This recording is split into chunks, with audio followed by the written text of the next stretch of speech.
Põlva vallavolikogu otsustas müüa aktsiaseltsi Põlva haigla enamusosaluse sihtasutusele Tartu Ülikooli Kliinikum, kellelt soovitakse 51% aktsiate eest saada 1 miljon eurot, mida aga Kliinikumil esialgu pole. Võib öelda, et võeti vastu nüüd Põlva vallavolikogu poolt kõige kaalukam ja kõige otsustavam otsus.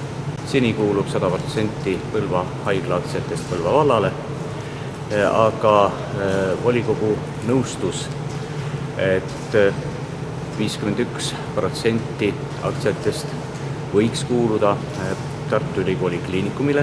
Uute aktsiate imiteerimise teel suurendatakse haigla aktsiakapitali 1,035 euro võrra, mis on aga 200 000 eurot suurem hind, kui Kliinikum on praegu Põlva haigla eest valmis maksma. Valitsus nägi tänavuses riigieelarves selleks tehinguks ette 800 000 eurot, kuigi Põlvas on alati küsitud miljonit. Tänavuses eelarves on ette nähtud Tartu Ülikooli Kliinikumile 800 000 eurot Põlva haigla võrgustamiseks, aga Põlva vallavolikogu eeldab, et see summa peaks olema vähemalt 1 miljon eurot 51% aktsiate eest.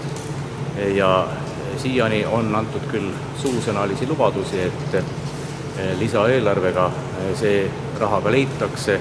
Haigla aktsiate müügist laekuv raha kulutatakse raviteenuste arendamiseks Põlvas, kuhu on kavas rajada uus esmatasandi tervisekeskus ning uuendada haigla meditsiinitehnikat. Üks osa sellest rahast on mõeldud perearstikeskuse tuleviku nimega tervisekeskuse ehituseks ja selle kaasfinantseerimiseks peaasjalikult, sest suurem osa vahenditest tuleb Euroopa raha, Euroopa programmide arvelt ja teine osa sellest saadavast rahast peaks siis minema Põlva haigla ümberehitustöödeks ja ka seadmete ostuks. Nii näiteks vajab Põlva haigla vägagi täna uut röntgeniaparatuuri.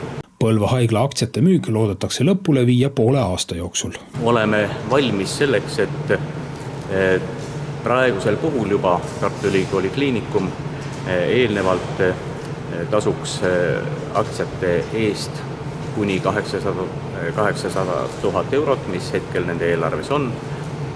Ja kui siis peaks juhtuma nõnda, et näiteks valitsus täiendavad vahendeid ei leia, siis juhtub lihtsalt nii, et Tartu Ülikooli Kliinikum ei saa mitte 51% aktsiate omanikuks, vaid vähema arvu aktsiate omanikuks.